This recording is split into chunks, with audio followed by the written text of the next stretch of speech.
Earlier this year, I made the decision to go no contact with my mother, and today I want to talk about why I did, what led up to it, and how I'm feeling right now. Sit down, let's talk. If this is popping up on your For You page, hi, my name is Annie. I'm 31 years old, I'm a mother of two, and I am the founder, creator, the voice, the mind behind this little page called PorchChats. Here we sit and we talk about the good, bad, and the ugly, and we prove that even after we go through hard things, we can keep on living. So, if that sounds like your vibe, and you'd like to join the community, please consider hitting the follow button. We'd love to have you. I don't really know how to make this long story a short version, but I'm gonna do my best, and I hope that you'll bear with me. For starters, I want to say that this decision was not arrived to lightly.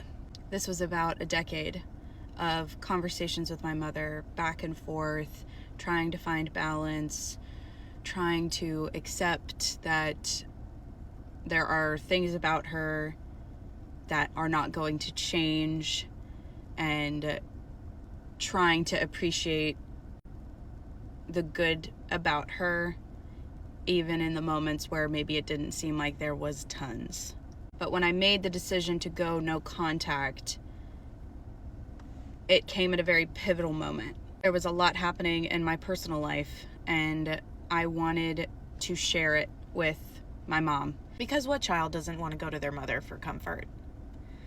And I was nervous to share some of these things I was going through with her, and so I decided to write them in a letter, because in the past, she hasn't necessarily taken me telling her things in my life in person in the most gracious way. So I wrote her a short letter, and I gave it to her when I saw her, and I asked her to read it. And within a week, I got an email from her essentially saying to suck it up, life's hard, get a helmet, and that all of the difficult things that I was walking through were my fault, and I needed to toughen up, basically. So I made the decision that I wasn't going to communicate with her anymore.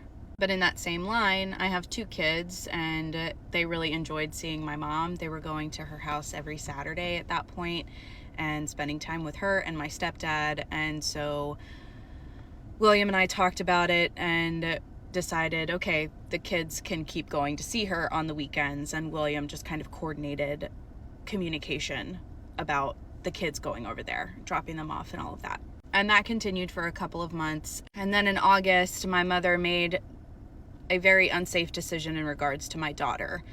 William and I were both running a little late from our jobs. We needed help picking our daughter up from daycare. William called my mom. My mom said, sure, we can get her, and went and picked up our daughter. The issue was my mother knowingly picked up my daughter, who was not even 2 at the time, and she did not have a car seat. And she put my daughter in the front seat of her vehicle and drove her in rush hour traffic in our town. The last time I physically spoke to my mother was that day. I went to where they were, and they were at a Chick-fil-A eating food. And I asked my mother point blank if she had driven my daughter without a car seat, and my mother looked at me and said, well, we didn't have a choice. And the last thing I said to my mother in person was, you never put a child in the front seat of a car without a car seat, ever.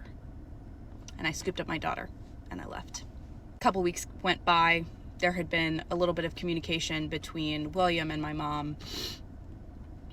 I was choosing to still not engage with her. At this point, she had started saying just really terrible, heinous things to me. I'm not even going to repeat them on here because they're not worth repeating and putting that out into the ether. My husband came to my defense beautifully, as he always does, and I appreciated that.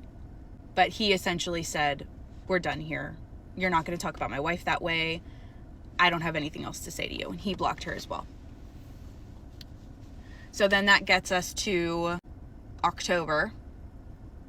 My mother started sending me emails when she realized she was blocked on my phone. She started sending me emails, stream of conscious emails, just random thoughts that she was having about me, about our relationship, about things happening with her. When she realized that she wasn't going to get an answer from me or my husband, she decided to reach out to my in-laws. Yeah. And very much tried to play the victim. I don't understand why the kids aren't talking to us. I'm sure you've heard about this, the Chick-fil-A incident is what she was calling it, the car seat incident. We just don't understand. We're wondering if you'll sit down with us," meaning her and my stepdad. "We're wondering if you'll sit down with us so we can talk about the kids." I'm 31, by the way. Just throwing it out there. 31 with 2 kids. My in-laws, being the beautiful people that they are, did not engage with my mother. Instead, forwarded us the message she had sent them. And I finally went, enough is enough. When I realized that she probably wasn't going to stop, I sat down and I wrote a very long email to my mother explaining why I was choosing to not be in communication with her right now, why our children were not going to be seeing her, and why I was unwilling to let my children be alone with her, because she had made a decision around my daughter's safety that was not a good decision, but she was doubling down on it. I feel like I need to make that point. She was doubling down on it, that it wasn't that big a deal, that I was making a mountain out of a molehill, that it wasn't really important. For those of you that know, or for those of you that don't, my daughter was a NICU baby. She was born unresponsive, full term, but born unresponsive via C-section. And her entry into the world was rocky, to say the least. She is my rough and tumble kid, but I wish I could wrap her in bubble wrap. I feel like other NICU moms can relate to that. And my mother just was not clocking how important it was for her to care about my daughter's safety. So in the end, I send this long email to my mother, basically saying, I am choosing to not have a relationship with you right now. I am choosing to not let my children come and see you right now, because I'm not going to expose my children to someone who is saying very mean things about their mother and about their father, and who clearly doesn't respect their parents. Like, it's my job to protect my children and raise them up with a village of people that they are safe with and who respect their parents. And right now, you are not included in that list. I told her, I won't answer you if you choose to respond to this email. You are allowed to behave however you would like to behave. This is an important part with boundary setting, right? You are allowed to behave however you would like to behave. It doesn't mean that I have to tolerate that behavior in my life. And I sent this email hoping, praying that she would not answer. Of course, she did. 5 days later, I got back a very volatile email from her, calling me almost every name in the book. I'm a nightmarish mother. I'm a control freak. I'm impossible to be around. The list goes on. When I shared it with my husband, he immediately wanted to draft a response to my mother and send it to her, and I said no. I set this boundary. We are not going to engage with her. I told her if she chose to respond to this email, I was not going to answer her. It is important to me that I hold that. Please don't answer her. And he agreed, very respectfully.